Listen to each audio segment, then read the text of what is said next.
Welcome back to the show, mga kaibigan, and welcome to Abunda Report. Ang bisita po natin ngayong hapon ay isang mystery girl ulit. Ngunit hindi po siya isang mystery girl ng isang paghihiwalay ng dalawang mag-asawa. Ngunit ng isang insidente na nangyari noong Marso 23, madaling araw po, kung saan nasaktan at nabugbog ang anak ni Senator Gerson Alvarez na si Hex Alvarez. Mga kaibigan, please welcome a very pretty mystery girl who happens to be a very promising young singer, Charmaine Bohler. Thank you. Good afternoon to everyone. Welcome to the show, Charmaine. Thanks, Tito. Charmaine, alam mo, nung napanood ng mga tao yung tape, yung video clips, no, nung nangyari nung gabing yun, March 23, maraming mga tanong ang lumabas. Nakita ka kasi doon, no, nagtatatakbo sa kalye. Sino nga ba si Charmaine Bohler? May nagsabi foreigner ba siya? Singer daw? Can you tell us some things about yourself, Charmaine? Well, I sing in Strums every Fridays, but I just finished this last Friday, and Chatterbox every Thursdays. And also, Bohler, people think I'm foreign, but my father was born here in the Philippines, but his father is German, Irish, Spanish. So... Are you still in school? Yes, Philippine School of Interior Design. Okay, but your singing is your priority at this point in time. Yes, at this time, while I'm still young and I can still do what May I do. recording ka na ba? Wala pa nga eh, kaya I'm... Charmaine, nag-aral ka rin sa Amerika.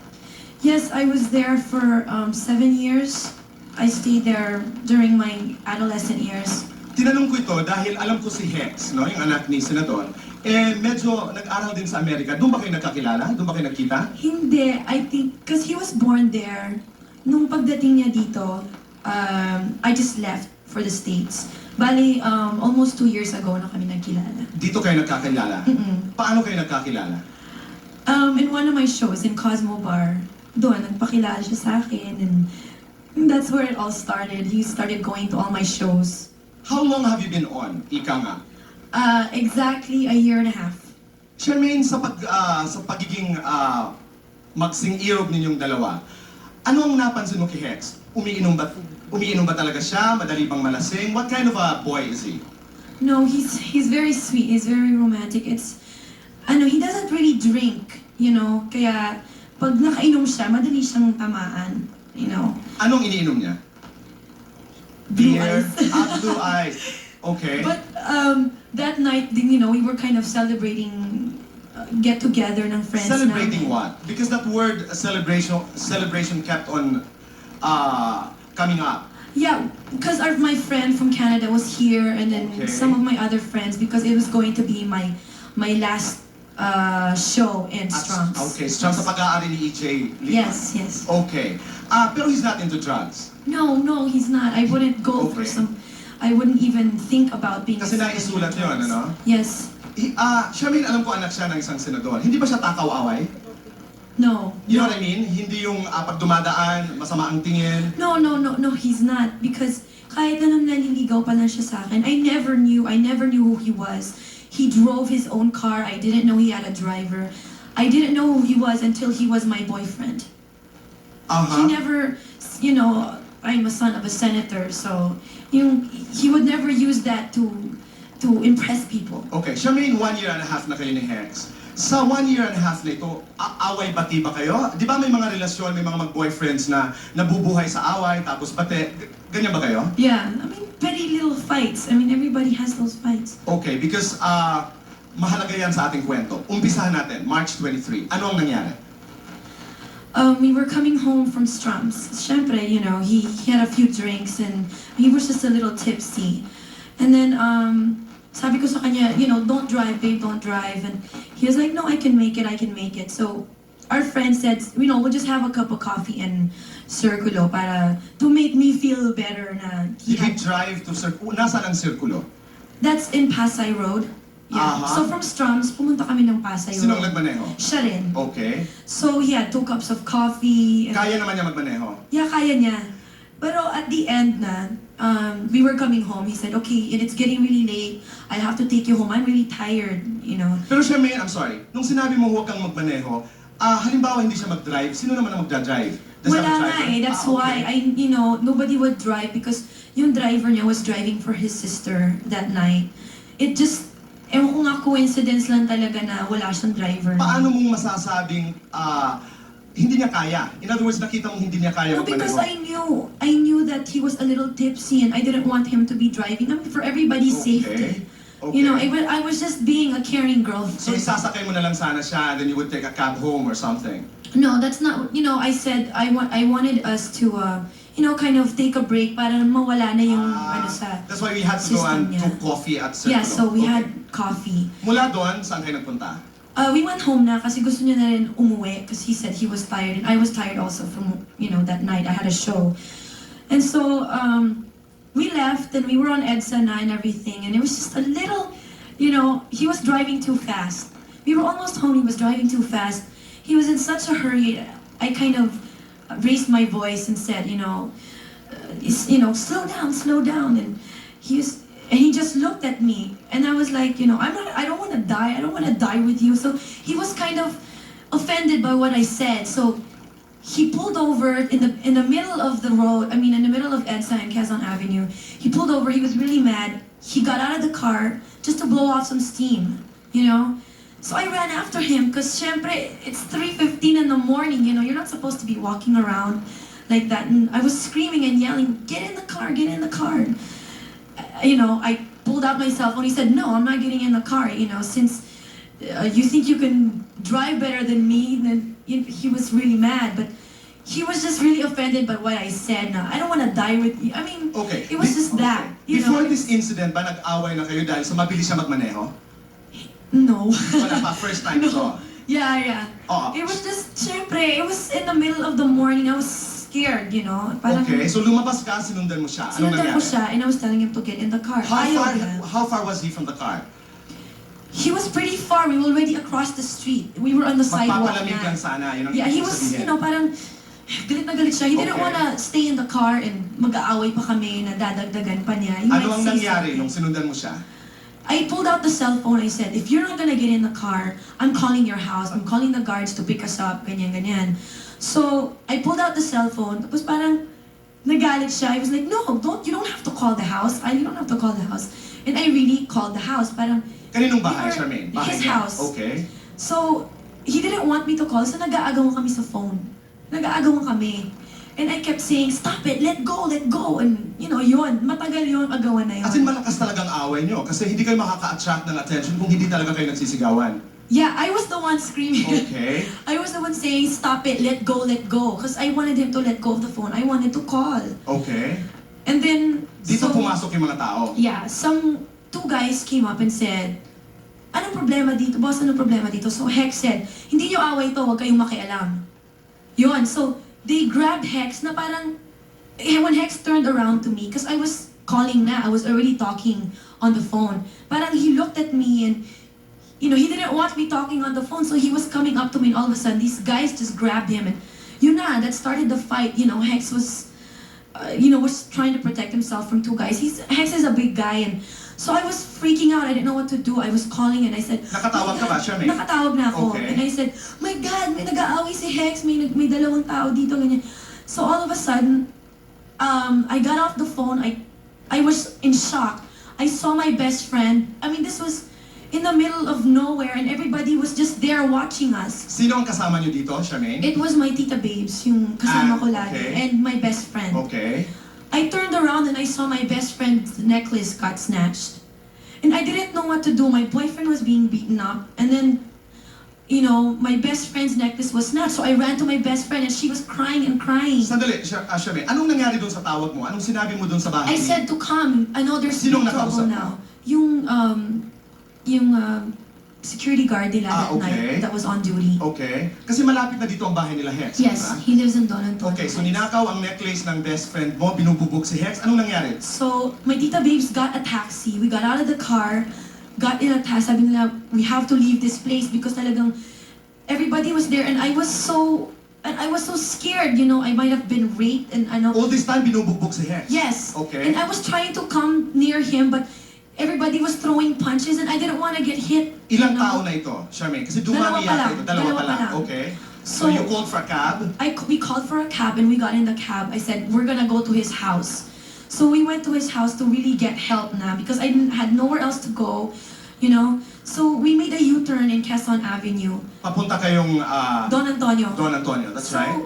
what I did was, nung nakita ko, we were passing by, because I knew, Hex is a big guy, and I knew he can take care of himself, and I didn't want things to get worse dahil may nangyari na sa best friend ko. Hihingi ka ng tulong, in other Yeah, words. so we were trying to get help, Pagkatapos nun, I said, nakita ko, bigla na lang dumami yung mga tao. There was like 6 or 7 guys on top of my boyfriend. And Ganging up on him. yes, and Okay. all of a sudden there was ABS-CBN. Okay. There was the patrol. Ito yung point na dumating sila. Yes. Okay, nakulang ka nga raw ng Pero footages. but that was, what Mr. Prilio said was really wrong. I wasn't here, I was in Iloilo. Okay. I didn't come out and say, God help me, somebody help me. I came out and Sino I si Nestor ran. Prilio, yung reporter? Siya yung cameraman that, Ang sinabi niya, anong cameraman ng kabilang stasyon? yes. Anong sinabi niya na sinabi mo? That you said- Sinabi niya that, while binubugbog yung boyfriend ko, I was saying, please help me. Please help me, something like Sinabi that. mo ba talaga ito? No, I said What did you that say? nung after na. Okay. After na, I said, please help me, my boyfriend is, being beaten up. I didn't know where to go anymore. He took footages after na my boyfriend was Okay. beaten up. Charmaine, so bumaba ka ng taxi. I came out of the taxi, I ran across the street again. I crossed the island because akala ko baka saksakin si Hex, Okay. That's what I was thinking. Anong ginawa mo nung lumapit ka uli kay Hex? I was trying to get his Rolex, his easy call, and his wallet. And that's what they were taking a footage of. Okay. And I felt really bad because people thought that parang pinabugbog ko pa siya, parang ganun pa yung pinalabas nila. I was just trying to protect him also, kaya lang, I also had to protect myself and my best friend, and, because I knew they were taking advantage of the situation and I didn't want things to get Charmaine, worse. at that point ba hindi ka nag-declaim doon at sinabi mo kung ano talaga ang nangyayari? Kung sino ka? Hindi ka ba nagsisigaw doon? No, I couldn't say anything. All Okay. I was thinking about was my friends and my boyfriend. Okay. Pagkatapos noon, dumating yata ang mga pulis, dinala yata kayo sa presinto, maraming bersyon ng storya, Yes, yes. dinala kayo sa kabilang stasyon. Mga kaibigan, malalaman po natin ang mga kasagutan ng mga iba't ibang katanungang ito. Plus, we have a surprise guest, the man of her life, to join us in a while. Magbabalik po ang Startalk.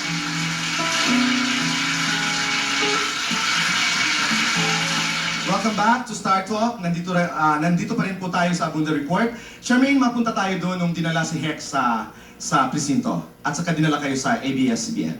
Yes. Actually, yun, lumapit na nga yung cameraman sa akin. Ano nangyari? Ganun. I was like, I didn't want to talk to anybody. All I wanted to do was see Hex. And so they said they were taking him to the police station near dun sa ABS-CBN, malapit doon. So they said, we'll accompany you doon para makita mo si Hex, ganun. So I was like, oh sige. So one of the people from ABS-CBN came into the taxi with us. And all this time, I was thinking they were gonna take me to Hex. So, pagdating namin doon, nandun nga sa Mother Ignacia, nakita ko yung precinct, and then we passed it.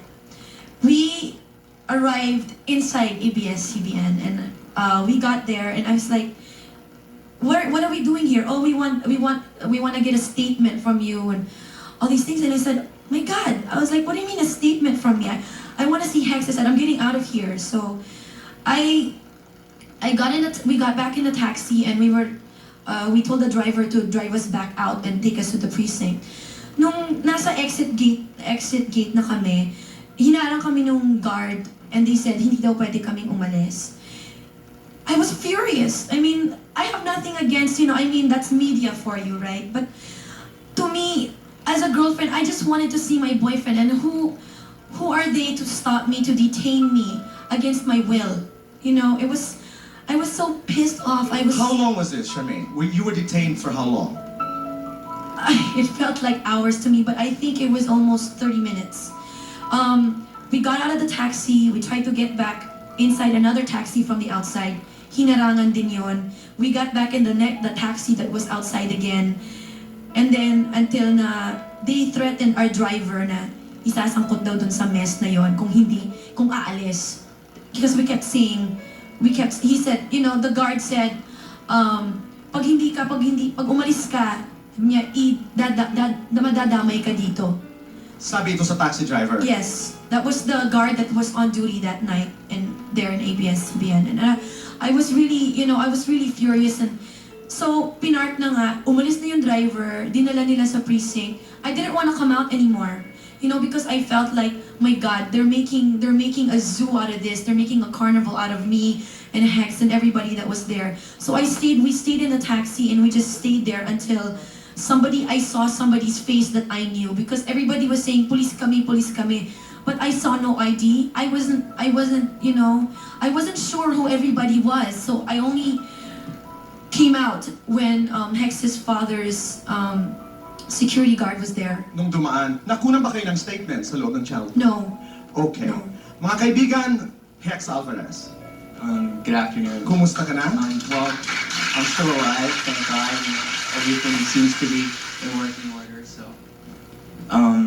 You're doing well? I'm doing well. I'm recuperating right now. Anong resulta ng mga medical tests? Well, the doctors were actually amazed. Nagulat sila dahil sa daming taong bumubog sa akin, ito lang naabutan ko. Kasi usually dun sa place niyan sinasabi ng mga tao na delikado talaga eh. A lot of people get hurt, a lot of people's things get stolen from that area, especially in that time of the night. Kaya maswerte daw ako at ganito lang inaabot ko. I was in the hospital. I just got released from the hospital last Thursday. Tapos I was there for almost a week.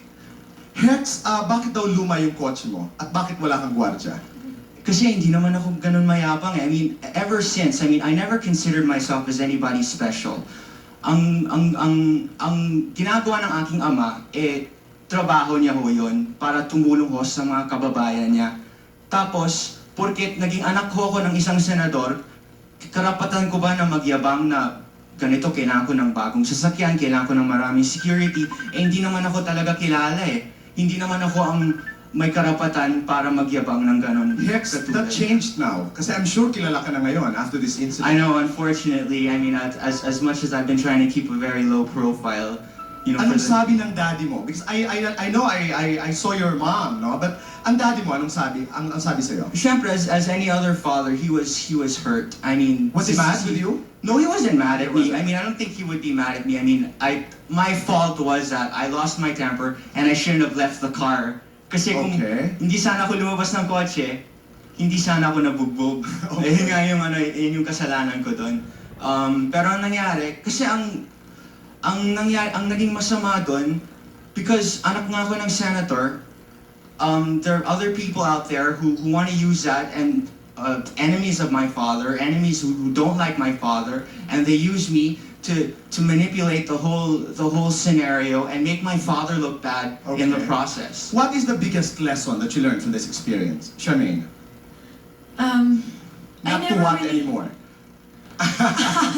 Not to Drink well, I'm coffee? sure he's not gonna drink anymore. Okay.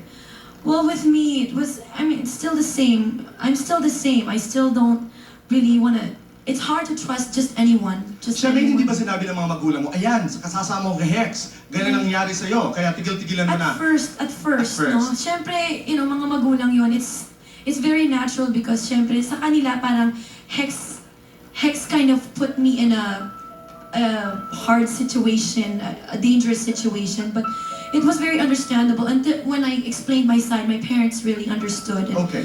I would like to say sorry to my parents for everything that happened. We didn't mean anything like this. And Charmaine, looking back, no, March 23, saan ka ba galit? What are you angry about?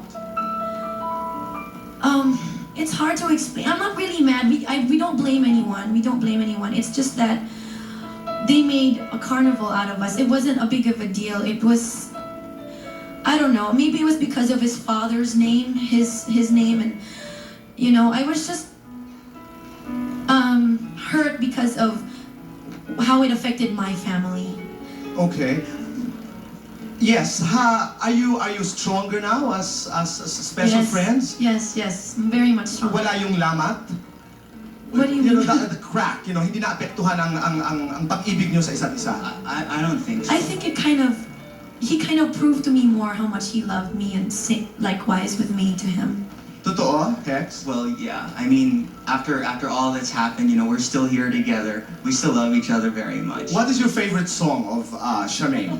My favorite song. Yeah, every time you watch her, it's drums. Well, the first time the first time I saw her perform, it At was Cosmo Bar. at Cosmo. I was really enthralled by her rendition of "Time After Time." Time after time. Acoustic. Maybe Charmaine, I mean, just to prove to everyone that everything's well with both of you, maybe you should sing a few lines or 2 paragraphs of Time After Time. 2 lines, 3 lines, maybe. Just to convince everybody and your families that everything is alright.